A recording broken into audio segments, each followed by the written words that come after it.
The 1950s. Alice and Jack live in a typical American town. They hang out with friends, have fun, drive around, and love each other. One day, while Alice is getting ready for a party with friends, Jack goes to work with a crowd of other white collars.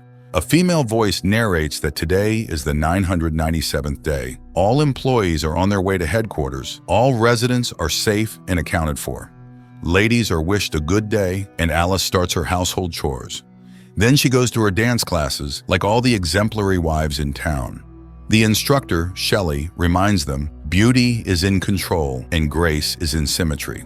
After the class, Alice returns home, chats with her neighbor Bonnie, who constantly scolds her children, and goes to take down the dried laundry. A catchy tune constantly plays in Alice's head, and she hums it. Suddenly, she notices another neighbor, Margaret, standing in front of her house, oblivious to her surroundings. Alice starts cooking, but one egg arouses her suspicion. She squeezes it in her hand and the egg turns out to be empty. She crushes the rest, they're all hollow. This activity is interrupted by burnt meat.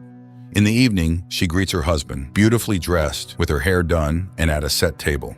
However, her husband decides to start with another, more pleasant activity. The next day, the women relax by the pool. Alice is distracted, the song in her head again causing her concern. Then a visual sequence appears, a circle of women in wigs. Later, Alice approaches a model of the town and mindlessly traces her finger along the streets. And when she leaves the town limits, Bonnie picks her up. It's time for cocktails served by her children. During this time, the men discuss distracting topics. Everything is decent, sunny, and calm. A signal sounds, and Shelley welcomes the new residents. She is happy that the couple can learn from her husband, Frank, who has created something extraordinary, a new world. Margaret interrupts Shelley's speech, saying she and her husband shouldn't be here.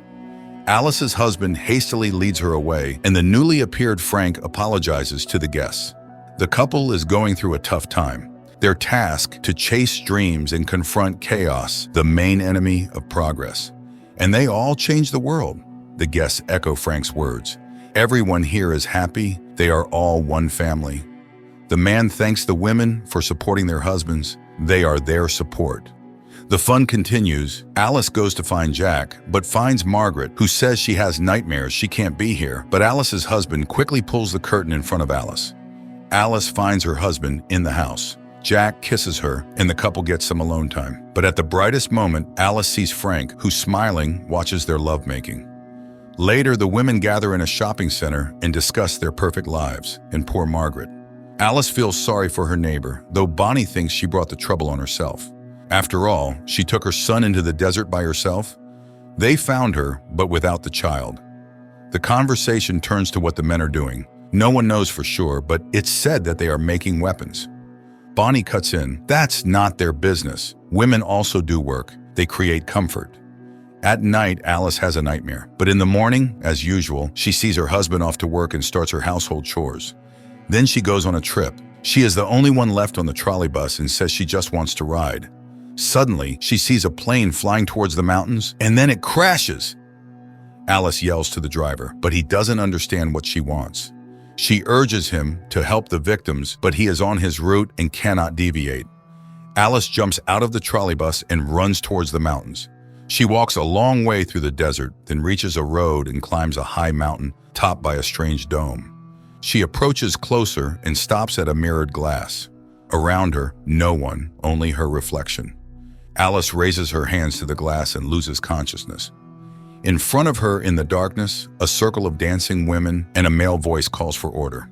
People must allow themselves to discover what life should be like. The next moment, Alice finds herself on her bed. Coming to the kitchen, she sees Jack preparing dinner. The dishes are in disarray, many groceries spoiled. Alice doesn't understand what's happening, and her husband explains that when he came from work, she was already asleep, and she returned home on the trolley bus. Alice doesn't understand. Did the driver come back for her? But now Jack looks at his wife uncomprehendingly. Alice decides she saw everything in a dream. The next morning, everything goes as usual. Alice sends her husband off and starts cleaning the window glass, but suddenly it seems to move. It presses her against the wall, and the woman is gasping for air.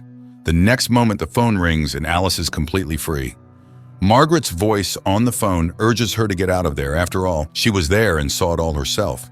Alice again sees dancing women, but now it is herself and her friends. And suddenly, instead of her own reflection, Margaret appears, approaching the mirror from the other side and starts banging her head against the surface. Alice screams and comes to. She runs home and sees Margaret on the roof of her house. Turning to Alice, the woman cuts her own throat and falls down. Alice screams in horror, and the arriving employees pick her up and carry away the neighbor's body. In the evening, she tries to explain to Jack, but he doesn't believe his wife. Margaret is in the hospital. She accidentally cut herself while washing windows. Alice feels guilty because her neighbor asked for help. What is happening around them? She asks him to tell her what he is doing on the project, but he cannot talk about it. He asks her to stop the hysterics, which could ruin everything. At night, Alice watches an advertisement for their town and catches herself thinking that it feels like she is floundering in a pool from which it is impossible to swim out. In the morning, she is cooking and suddenly starts wrapping her head with cling film. Alice seems to want to bring herself to her senses, but even the suffocation doesn't help, and she tears off the film. The arriving doctor assures the woman that it's just nervous strain, as Alice witnessed Margaret falling. The woman again insists that her neighbor slit her own throat. The doctor suggests prescribing her pills, but Jack refuses. They will cope. The doctor assures Margaret will soon recover and return home.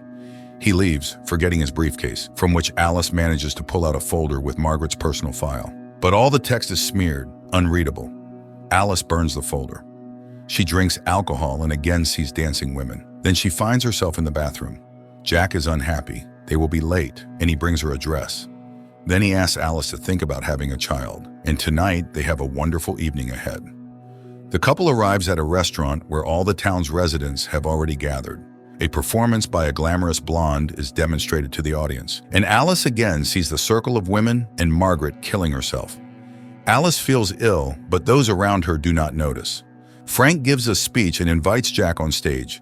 He is ready to congratulate the man as he is now entering the senior expert council. He presents Jack with a token of loyalty, a ring. The audience applauds, and Jack performs a dance of gratitude. Alice, unable to watch this, runs to the bathroom. She has a vision of another Jack who has lost his job. A perplexed Bonnie finds her. Alice tries to explain something, but her friend interrupts her. Was Alice at the headquarters? Has she gone mad? She's acting like a spoiled child. Her job is to support her husband, yet she is ruining his career. And now she is behaving like Margaret. Returning to the hall, Alice watches Jack's triumph and restrains herself. In the morning, Jack reminds her that they will have guests in the evening. She needs to express gratitude to Frank. Alice greets the guest with a smile on her face. Everything, as always, is perfect. Her husband meets Frank while Alice finishes the appetizers. The man enters the kitchen and suddenly starts talking to the hostess. He regrets that Bonnie didn't believe her, but she didn't believe Margaret either. He has been waiting a long time for someone to challenge him. The guests sit down at the table. Alice demonstratively takes the host's seat. Jack, complying, sits next to her. The conversation about nothing begins. Suddenly, Alice asks why all the women in the town are from one, at most two states, and they all vacation in the same places. Jack tries to steer the conversation away, but Alice continues. They all met their husbands on a train under similar circumstances.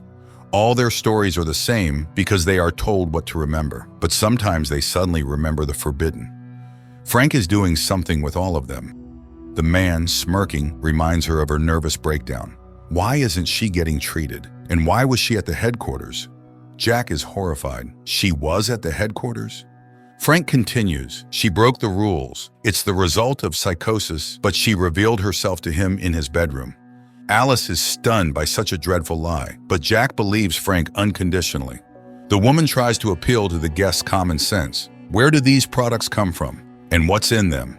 But then Shelley stands up. She will no longer allow her husband to be insulted. The guests leave. Frank is disappointed. He expected something more interesting from her. Jack, having seen everyone out, returns to the house. Alice tries to convey to him that he is the most precious person to her. And she asks to leave here. Anywhere, just together. And Jack agrees. They leave the house and get into the car. And then the husband apologizes to his wife, but in the next moment, employees pull her out of the car and carry her into the darkness. Alice finds herself on an operating table. Visions with her husband pass by. A doctor in a mask leans over her, in which she recognizes herself. In the next moment, Dr. Alice finishes the operation and goes home, where her unemployed husband meets her. He hasn't prepared dinner because he didn't know what she would want. There's also no hot water. Alice is very tired. She has been standing at the operating table for 30 hours, so she denies her husband intimacy. He sits at the monitor and listens to the advertisement for a new simulation. And again, a sunny morning in Paradise Town. Alice returns to her surroundings. An enthusiastic Bonnie meets her and shares the latest news. Alice hugs her children and does not notice her friend's worried look. Her husband goes to work. Alice does household chores, dances, and swims. And she meets her husband. She takes the roast out of the oven while Jack picks a record, humming a song that seems to wake Alice up. Jack walks through the dark city, entering his apartment. Meanwhile, his physical characteristics are narrated. He is absolutely fit to participate in the Victory Project with his friend Alice, and he takes on the responsibility of maintaining his wife's body's vital functions. Alice sees herself in bed, restrained and entangled with wires. Jack cares for her body because he is obliged to exit the simulation each day and work to afford it. The man lies down next to her and hums the song that Alice is hearing now. She realizes he has deprived her of real life, but the man did this to save her from constant work. Frank created this world so they could live as they wanted. He works like a damn soul for this, but she is happy. But what about the others? So they really are hostages. Jack hugs her, but Alice hits him on the head. The next moment, Bonnie finds her. Jack is dead, and she immediately reports it to Frank. Bonnie confesses that she knows everything about the simulation. She chose this life herself because here she can be with her children who are alive. But other women know nothing. Alice must run or they will kill her. The woman steps out into the yard, goes to Jack's car, and drives into the desert. Employees chase after her. Cars catch up with her, but Alice, making a maneuver, causes a collision in which a doctor dies. Her pursuers continue the chase. Frank is informed of the incident. He orders the woman to be captured at all costs. In the next moment, Shelley stabs him with a knife. He is a fool and has botched everything. Alice races towards the mountain, but near the summit, her car stalls. She continues on foot. Employees pursue her, and there ahead, the dome. The woman approaches it, her pursuers just steps behind her, and suddenly feels her husband's hands on her shoulders, asking her not to leave him. Shelley reaches out. A strike. Darkness. Visions of the perfect life and victory. And a sigh from a woman waking up in reality. That case when it's hard to take someone's side. The husband deprived his wife of reality with good intentions to make her happy, and probably many would want to escape into the simulation from everyday problems. But can you make someone happy against their will?